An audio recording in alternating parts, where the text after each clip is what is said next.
Hola, buenos días, sean todas y todos bienvenidos a una asesoría más de geografía. El día de hoy toca ver los problemas de deterioro ambiental. ¿Ok? Bueno, como sabemos hay una interrelación tanto humana con factores físicos y biológicos, donde se va a dar esta interrelación en el espacio geográfico, ¿ok? Que recordando es el objeto de estudio de la geografía. Bien, aquí cabe mencionar que a los factores físicos también les podemos llamar abióticos y a los factores biológicos les podemos llamar bióticos. ¿Ok? Sin embargo, para términos de examen lo vamos a dejar en físicos y biológicos. Bueno, debido a que estas interrelaciones mantienen un equilibrio, o deberían mantener un equilibrio natural, que permita de alguna manera el desarrollo de todas las especies. Eso hablando de una sociedad o bueno, una relación con las demás especies que compartimos el planeta Tierra. Pues hablándolo de alguna armonía, ¿no? Que hay una armonía, debería de ser así, entre comillas, este equilibrio natural. Sin embargo, ¿qué es lo que pasa? Que el ser humano a través del tiempo ha abusado de la utilización de los recursos naturales. Recuerdan que en el video anterior pues veíamos de alguna manera este tema, ¿ok? Entonces este abuso en la utilización de los recursos naturales que ha llevado a que haya un desequilibrio ambiental, ¿ok?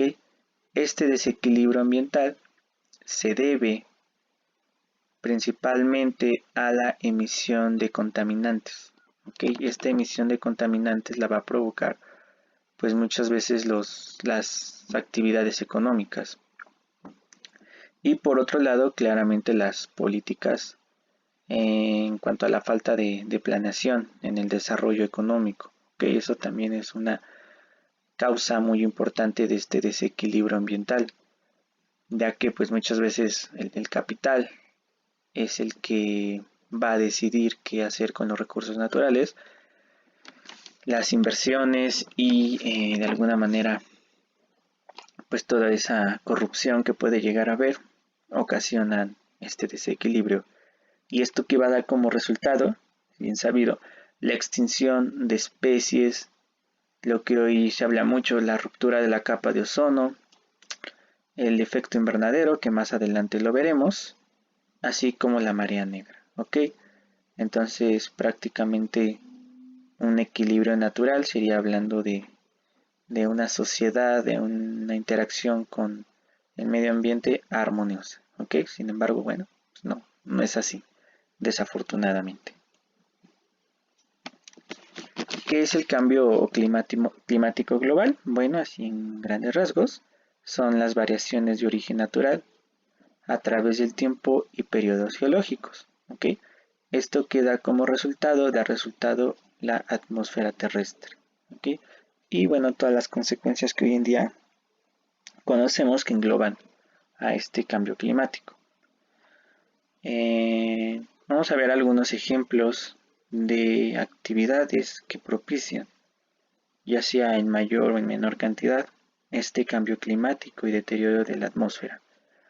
Bien, primeramente tenemos esta imagen que pueden ver en la esquina superior izquierda, en la cual vemos un poco de ganado y al fondo industria, ¿okay? Una fábrica. Bueno, ustedes se preguntarán por qué decidí añadir esta foto, porque hoy en día se considera que la mayoría de los gases de efecto invernadero, por ejemplo el metano, es producido por la ganadería, ¿ok? Aquí personalmente yo entro en un conflicto porque si ustedes se ponen a revisar en páginas gubernamentales, tanto nacionales como internacionales, principalmente le echan la culpa a la ganadería, ¿ok? Sin embargo, no hablan de sus grandes empresas, de sus grandes medios de producción que sin duda me atrevería a decir que quizá contaminan más que la propia ganadería. ¿Okay? Sin embargo, bueno, aquí entran muchas cuestiones políticas, muchas cuestiones sociales en las cuales eh, duele decirlo y es feo pensarlo, pero ¿a quién le van a echar la culpa? Bueno, a un sector que está descuidado, que de alguna manera carece de políticas, carece de normas, quizá, o a lo mejor la modificación de estas mismas, y duele decirlo, pero políticamente a un factor débil, como es la ganadería. ¿Ok? Eh, por otro lado, también tenemos lo que es la agricultura. Aquí, como ustedes se preguntarán, ¿por qué tanto se habla de la agricultura? Bueno, porque se debe principalmente a la tala de árboles, ¿okay? De grandes cantidades de terreno, las cuales se tienen que ver de alguna manera taladas sus árboles para que propicie la agricultura. Esto también que conlleva a una erosión, a un deterioro, a una modificación del paisaje por las manos del hombre. ¿Ok?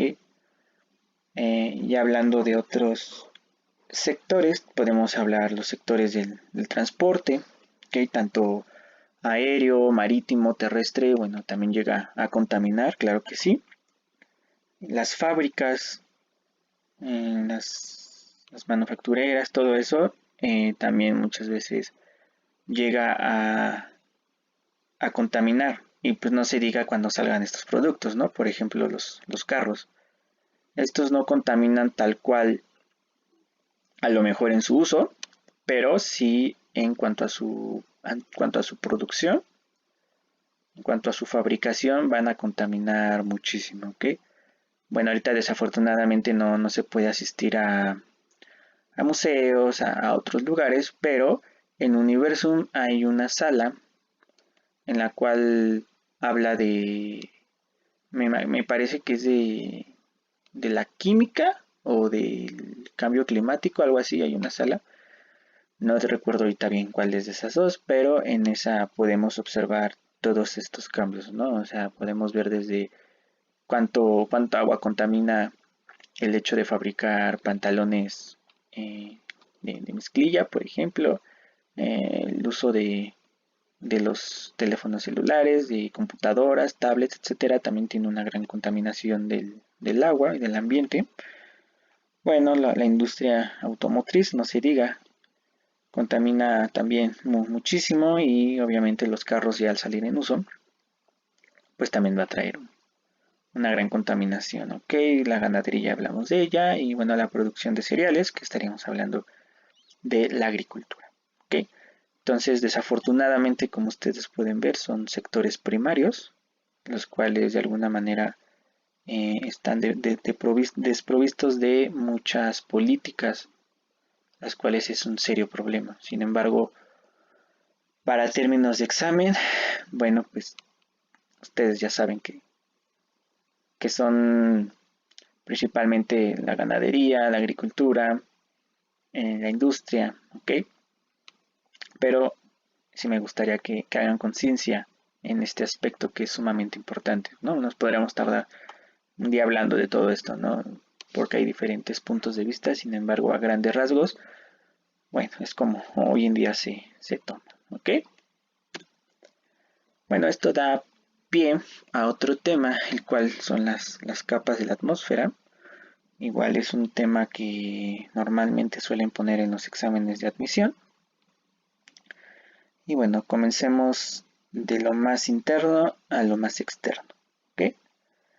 Comencemos con la troposfera. La troposfera va a ir aproximadamente de los 0 a los 12 kilómetros, ¿ok? Hacia lo que es ya como tal la atmósfera, ¿ok? Es decir, de lo que va de nuestra corteza terrestre para arriba, ¿ok? De los 0 a los 12 kilómetros aproximadamente.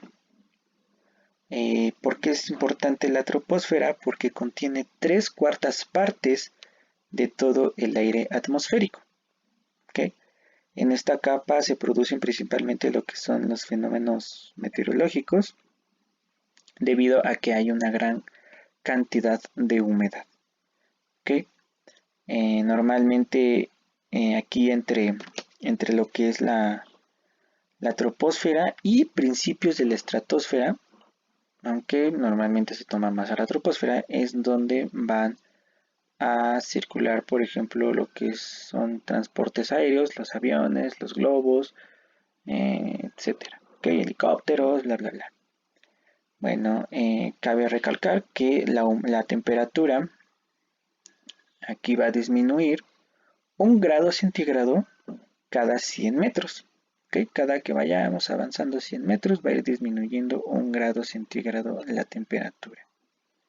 Y pues prácticamente porque es importante la troposfera, porque es la capa donde se va a desarrollar la vida.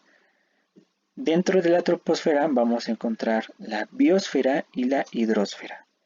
Aquí podemos ver los continentes, todo estos márgenes verdes que representan continentes, va a ser la biosfera. ¿Ok?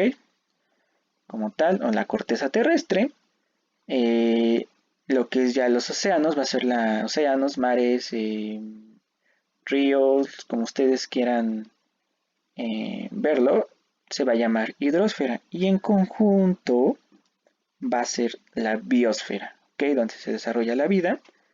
Dentro de más bien la biosfera va a formar parte de la troposfera, ¿okay? Bueno, por otro lado tenemos a la estratosfera.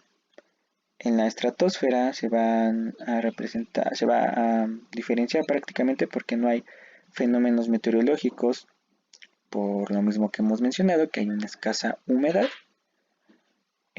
Asimismo, en esta capa se va a presentar la capa de ozono, cuya propiedad o cuyo objetivo es absorber todos los rayos ultravioleta que van a entrar y que son emergidos por nuestra